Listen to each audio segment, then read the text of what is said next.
Hey there, healthcare heroes. I'm James, part of the Healthcare SEO Strategy team at Search Business Group.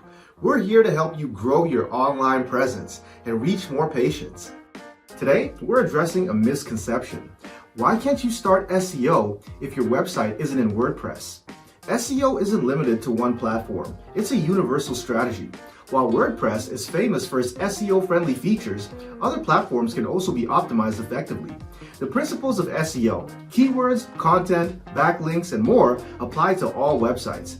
Each platform might have nuances, but the goal is enhancing visibility and engagement. Non-WordPress platforms might require specific adjustments to implement SEO practices effectively. It's essential to understand the platform's capabilities and optimize accordingly.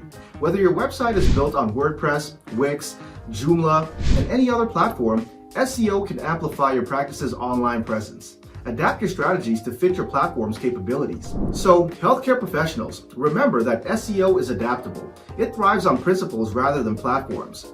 Embrace SEO to elevate your healthcare practice's digital reach. See you in the next episode.